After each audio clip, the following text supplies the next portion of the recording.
DARPA actually defending the Earth from a planetary invasion by aliens? Well, let's dive into the claims of the DARPA scientist that Jon Stewart has been in touch with in this video. So get in here. This is Jack with Cosmic Road. I talk about UFOs and the paranormal. Please hit like and subscribe and let me know what you think in the comments below. Yeah, we've got to analyze these claims by this DARPA scientist, who, by the way, clarifies that she's not a PhD. She has a master's in electrical engineering, and she has some patents in her name. She's also worked on various systems, including one that is aboard the space shuttle. So she, has some cred, apparently, even if she is not a PhD. But she is clarifying her thoughts or her information to Jon Stewart about DARPA's role in, defending Earth from a planetary invasion.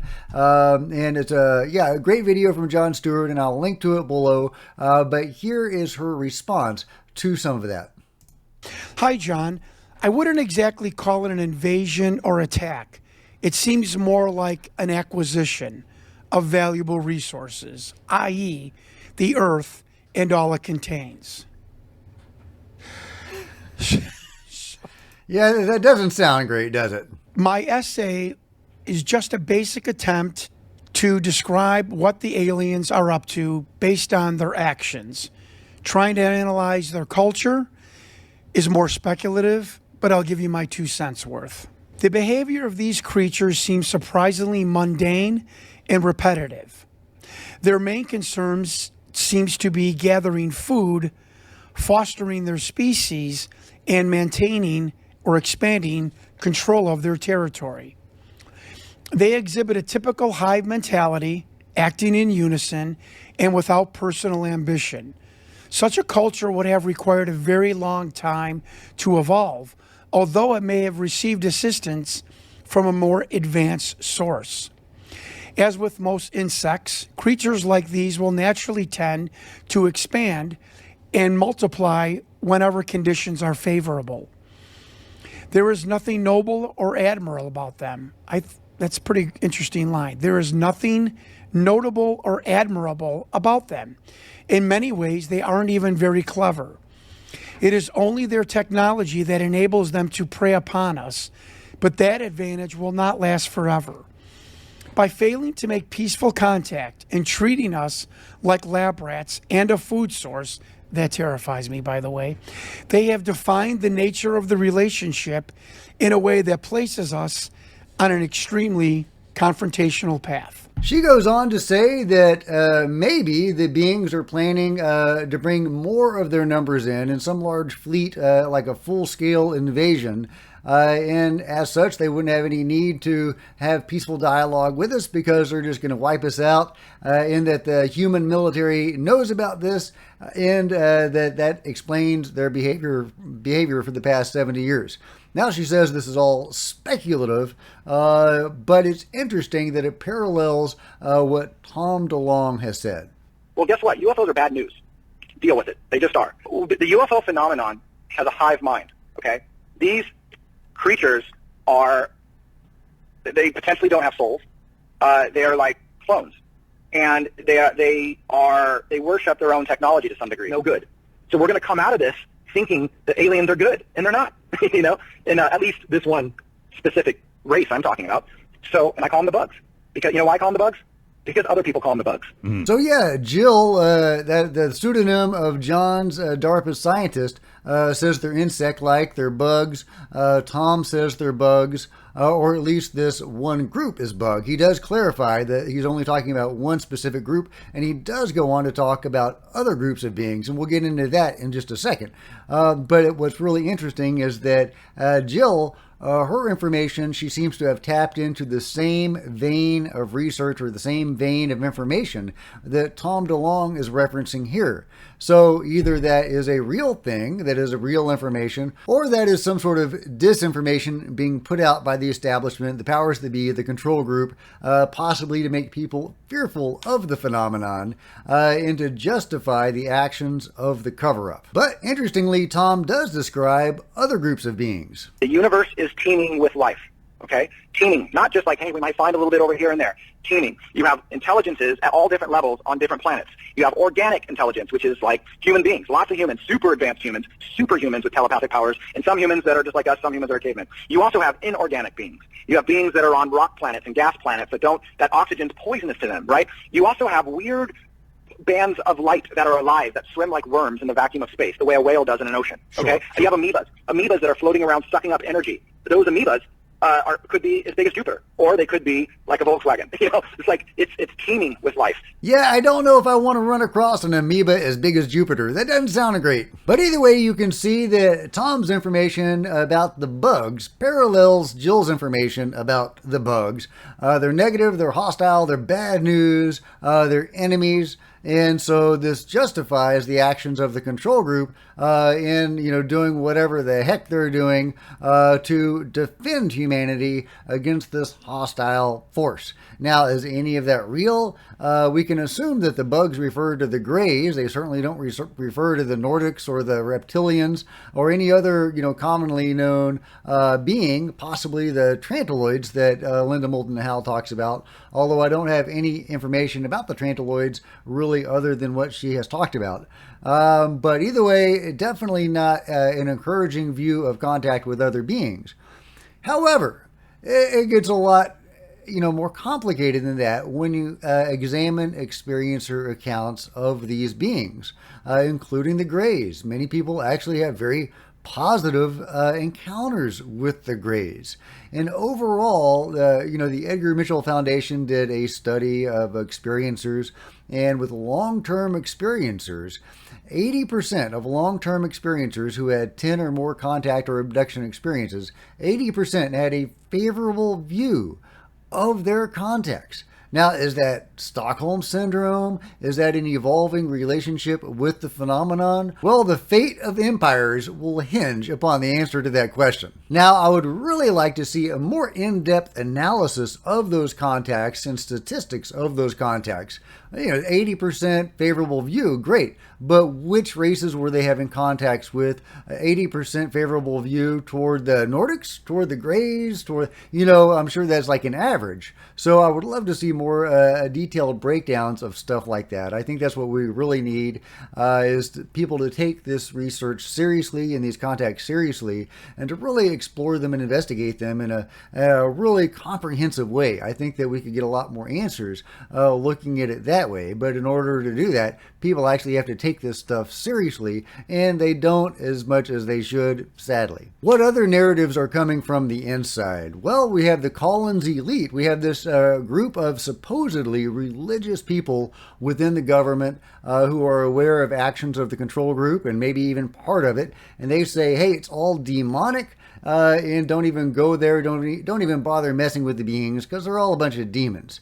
Now, I think that the Collins elite idea is actually, the Collins elite are members of the control group, and they are pushing out this disinformation so that people will be afraid to look at the phenomenon, afraid to peer behind the curtain of secrecy of the UFO control group, and that is just a disinformation tactic.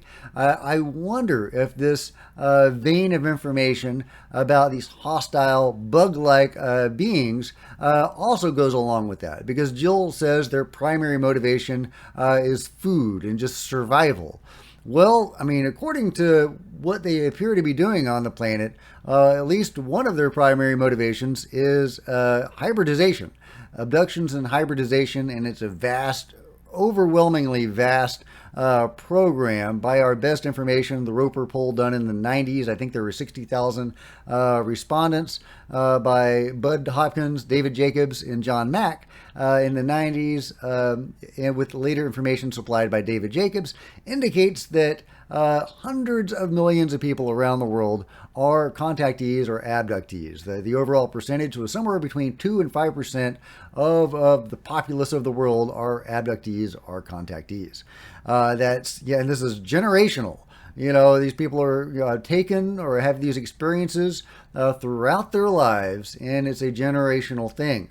That is all without, for the most part, without the beings getting caught or even noticed Sometimes people will have weird dreams or marks on their skin, sometimes more overt signs of contact, but a lot of these experiences aren't even known until they are, have hypnotic regression.